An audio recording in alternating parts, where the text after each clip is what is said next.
background radiation, what is it and where does it come from?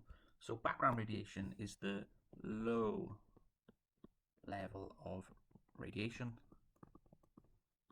that is present around us all of the time.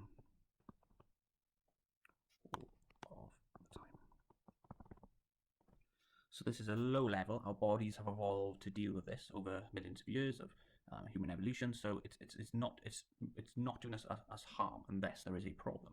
Our bodies are used to dealing with this smaller amount of radiation. So where does it come from? Now, if you ask the random person in the street, where does radiation come from that we're being exposed to every day? A lot of people think it comes from nuclear power stations or maybe leftover radiation from nuclear weapons tested, and that's not true. Radioactivity does not leak out of power stations unless there's a huge problem. It would come from radioactive waste, but that's mostly buried in the ground. And there is radiation left over from nuclear tests, but it's a very small amount. So if we look at this graph here, where is this low level of radiation coming from? If we look at artificial sources, so things like we're talking about the nuclear power, it's actually a very, very small amount. So that artificial source is only about a fifth or a sixth of the amount that we're exposed to in a year. And then actually most of that would be medical sources of radiation. So think of all the X-ray machines and CT scanners and things that are in hospitals. That is where the radiation is from, not from nuclear weapons and nuclear power stations. So where is the majority of the radioactivity we're exposed to coming from? A lot may be coming from cosmic rays. So if we're on the Earth, the reason we can survive on the Earth is because we've got our ionosphere. So along with our atmosphere, we've got ionosphere, which is coming from the magnetic field from the Earth's core.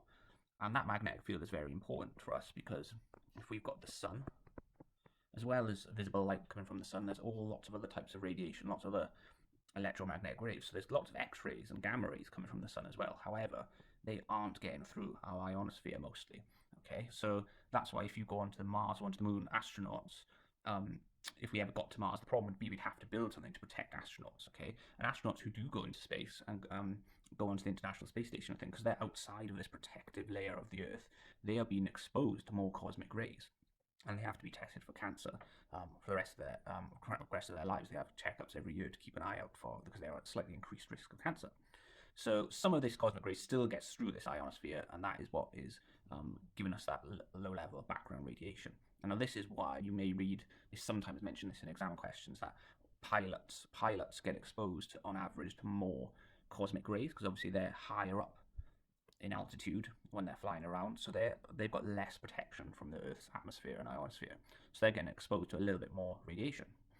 And that's why pilots generally have a number of hours they're allowed to fly in a year. Cosmic rays is one factor. Another big factor is food and drink.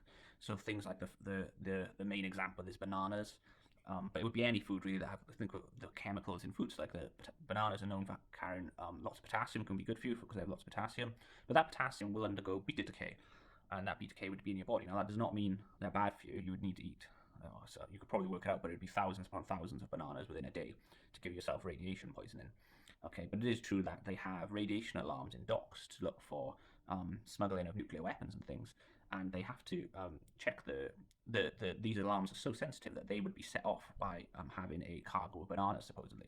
So they have to check them manually rather than just going through the radiation detectors. So food and drink is another major source of our background radiation, and then the other main sources are due to the radon gas. And this would be from rocks around the ground or in buildings, if buildings are built of those rocks that are releasing radon gas. So what is this radon gas? So if you imagine that we may have some rock like granite, which would be made up of lots of different chemicals, but in that granite there would be some small tiny amounts of impurities of uranium, okay? Now there'd be different levels depending on where the granite's from. There may be very, very tiny amounts of uranium, or there could be a little bit higher levels.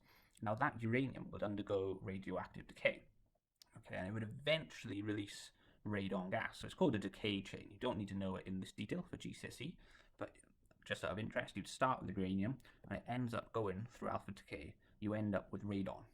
Now radon itself gives off alpha. Now you should know from our previous videos that alpha is very ionizing, so that means it would harm your DNA. However, because it is very ionizing from its mass and charge, it's not very penetrative. So why is radon gas, when would radon gas be harmful? It's only harmful if you breathe it in. So the fact that it's a gas, now that gas would then mean that the alpha is getting into the radon's into your lungs, so the alpha is being exposed into your lungs. But like we said, this is all a low level of radiation. This is around us all the time. This is not causing us a problem. This is really the only one that can cause a problem when it's not a low level. So in exceptional circumstances, so say you live in an area of the UK that has a lot more radon gas. So this may be parts of the UK where they may have lots of granite and things in the ground. That may be, so you have areas like in Cornwall, West Wales, some parts of Scotland that have higher levels of this granite, which in the bedrock of the earth, of the ground underneath you, that would release more radon. Even then, it's not really a problem unless you have a house that's kind of got a cellar or something, or a wine cellar if you're very fancy and you've got a wine cellar or a basement. That building into the ground would end up releasing and exposing the granite, and that can release radon gas into your house. Now that would be a problem because then it would no longer be a low level of radiation. You'll end up being exposed to more of the radon gas, and that is contaminating your lungs. So the radon gas is getting inside your lungs, and then it's giving out that alpha decay inside your lungs. Now they think that people, obviously most people who get lung cancer are smokers, but there is a small section of people who have lung cancer who've never smoked in their lives, and they think it might be to do with radon gas exposure in their life.